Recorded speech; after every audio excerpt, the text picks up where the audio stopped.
Fantasy games have been part of the video game sphere for decades, since the invention of the format more or less.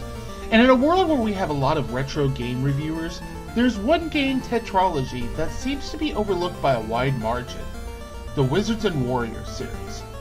No, I'm not talking about the 1983 Bill Bixby vehicle. I'm talking about the NES game released 4 years later by Acclaim, developed by Rare? Yes, there are amazing games from the former Ultimate Play the Game company that didn't make it onto the Rare Replay collection. And one of the few exceptions, for some reason or another, that doesn't get talked about is the Wizards and Warriors series. Which is a shame, because as one of the first games I played, I fell in love with this series instantly. The basis of the series is an infinite battle between Kuros, the hero of the magical land of Elrond, and Malkil, the wizard that, and I wish I was making this up, according to the lore of the series, Merlin was a student of. It makes sense because the lore also has Kuros as Knight Warrior of the Books of Excalibur. Though I wonder where Kuros was a part of the Arthurian legend. I sure don't remember him being in that story. Anyway, starting off with your trusty brightsword, you fight along the fantasy staples of forests, tunnels, and castles, rescuing Princess Daphne-style damsels along the way until you defeat Malkil. For the NES era in 1987, this was amazing. Sadly, the people across the Atlantic wouldn't get this until just over 2 years later, despite Rare being a British company. I know. I don't understand it either. Granted, Kuros looks like a silver butt plug with arms, or a teardrop hemorrhaged collapsible figure, take your pick, but for the game's time, this was as detailed as we could have ever expected. In its death animation, never in my life have I seen a character go from incredible badass to baby back bitch in less than 3 seconds or your money back. Now, you would think a game like this would have stiff controls, but I'll be honest, the controls are pretty good for the era. Much like Mario, you can control your trajectory in midair, and so long as the sword is pointing toward an enemy, it'll still hit without you using your attack button. The jumps are just floaty enough where you have control of where you land. The game is also pretty self-explanatory, without having to need an instruction manual, something a few games I plan to tackle later on don't get right. There's different colored doors that match keys you pick up on the level. You have a rival knight guarding progress until you reach a certain amount of collectibles. The power-ups are decently spaced so you won't be without what you need at a later stage. If I can only complain about one item, it's the way the screen doesn't scroll up with you until you're damn near at the top of the screen. That can mess with your progression sometimes, but otherwise it's pretty decent in terms of design. Some people could claim that this game is too easy due to the unlimited continues, but I found it challenging to where I wanted to keep going. And it's one of the first games I beat on my own. I never felt it was too easy or too hard, it was always just right. Its sequel, Iron Sword, on the other hand. Iron Sword features Kuros, proving he's a decaying zombie by showing the helmet's gray head for the first time, in the land of Sindarin, having to re-defeat Malkil. Unfortunately for him this time, Malkil has taken the form of the elements. Over the course of the game, Kuros must assemble the legendary Iron Sword while defeating the avatars of Earth, Wind, Fire, and Water. ADHD moment. I say he's supposed to be a decaying zombie, but if you go by the cover art for the game, he can also be interpreted as a romance novel model trying to act like Dolph Lundgren from the Masters of the Universe movie. I guess it depends on what version of the narrative you lean toward. This time, instead of collecting gems to get past your Guardian Knights, each level is broken into 2 parts. The first half, you're searching for an item for an Animal Guardian, who allows you into the next section where you fight the element avatar after finding the spell to cause it damage. I rather like this formula because it feels more like you're accomplishing tasks beyond the standard kill the bad guy trope. There is also an interesting Plinko-style minigame where you bet your gold on which tankard an object will fall into.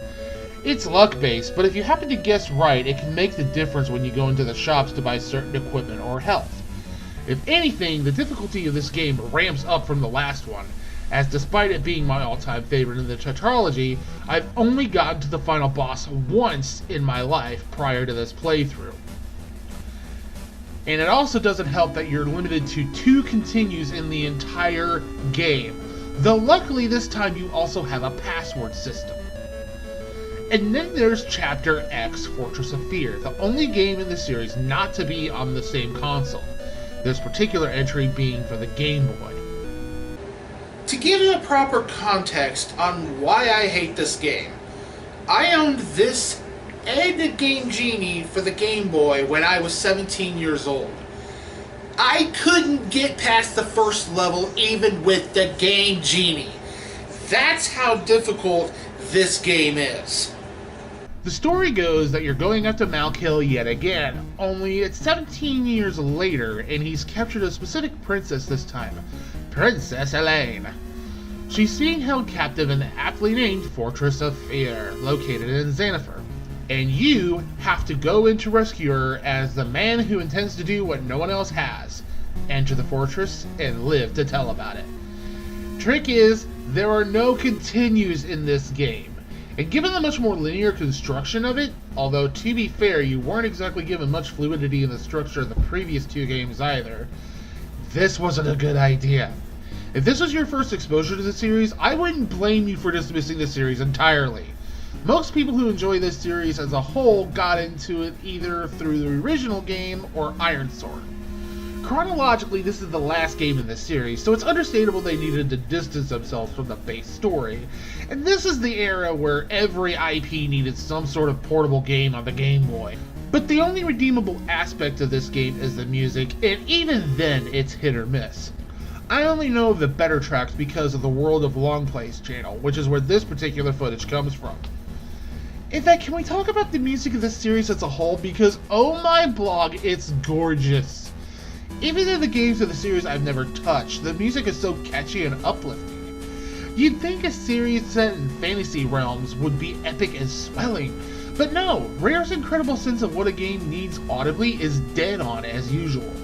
Whether it's riding a fire column in the lava-filled cave, bouncing out on clouds after getting dropped off by a falcon, or swimming underwater trying to find a spell, the soundtracks just seem to keep you motivated and pushing forward. But now we get to the missing bastard of the series, Wizards and Warriors 3: Kuros Visions of Power. Afflicted with amnesia from a magic bolt from the still surviving Malkill, seriously, you'd think Kuros would have learned by now. Kuros is suffering from amnesia, and apparently so is the rest of the land because no one seems to know who this guy is. He ends up in a new city, Pydup, and from there he has to rebuild his abilities in order to take on the wizard, who not only just happens to be in the same city, but has seized control from good King James. Insert name irony joke here. This game seems more in the style of Faxanadu or Metroid, where you have to do a lot of backtracking, and there's more of a non-linear style of gameplay. If any game in the series should have had a password system, it should have been this one, not Iron Sword. But no, much like Chapter X, there's no password or even continues. If you lose all 3 lives, you're done. In a Faxanadu-like game, that's the last thing you want. It would be like playing GTA 5, but having to start the game entirely from the beginning if you cause any of the playable characters to die at all. That would be impossible to imagine these days. And this is in 1992. In 1989, the year of Iron Sword's American release, it would have at least been more understandable. But by the release of Wizards and Warriors 3, battery backups and passwords were way too commonplace for this to be an ignorant oversight. Admittedly, the only way I've had any chance to play this title has been through emulators, and this game was notorious about a decade ago for not working with them. It's only been in the last couple of years that the game has worked, and even then, unless you know what the hell you're doing, this game is hard enough where you don't even want to try to get past the first part. In doing research, however, it starts getting clear why this game is so out there. As it turns out, the studio that was making the game, Zippo Games, ended up being bought out by Rare, and as a result, morale dropped to the point where everyone involved in the project quit the company, forcing the studio to shut down. A lone programmer ended up finishing the game after the fact, and any trace of the original studio's work on the cover was removed. Clearly, Rare had no faith in this title, and its misdirection regarding it shows. Then again, when the plans for the sequel for this game involved UFOs and a laser sword, I'm kind of glad this fell apart the way it did. So why haven't we seen any ports to the Virtual Console or attempts to revive the series? One could argue that of any games to belong on the Rare Replay collection, Wizards and Warriors surely would have been a key element. Hell, it's one of the few game series that could benefit from a well-deserved reboot or remake at this point. Well, that's where things get depressing. Acclaim, the publisher that had all the rights to the IP, went bankrupt in 2004, so the rights went to Throwback Entertainment. It was 4 of a larger selection of games, including Extreme G and Sword of Vengeance, the only 2 of which have even resurfaced since.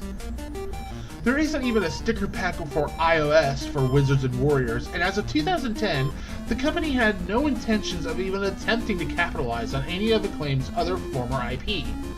So sadly, there's a great chance we'll never see another epic clash between Kuros and Malkiel. But the irony is, that may have been for the best. Considering how many outdated concepts the series had, and how much gaming has grown since then, it's hard to see how a series like this could even survive being made today, let alone without modernizing some of the concepts.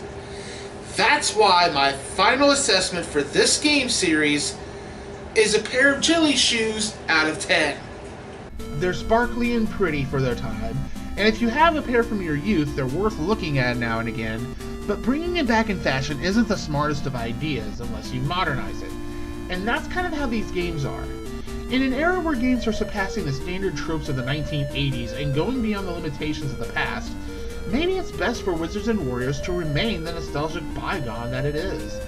I wouldn't be angry if it resurfaces, especially if it's done as an Xbox One exclusive digital release, as anyone other than Rare developing it would be ridiculous.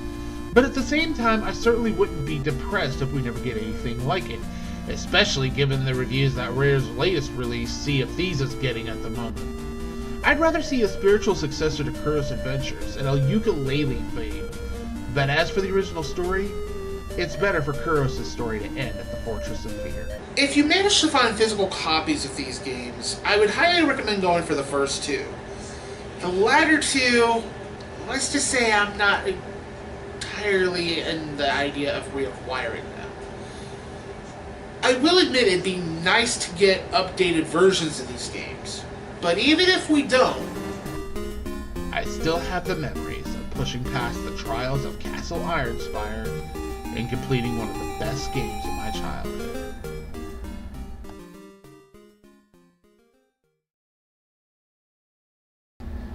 Thanks for watching this video.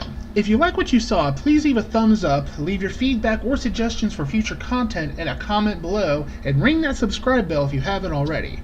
Also, check out my Twitter to find out what I'm working on next, and please consider donating to my Patreon to get an influence on future videos.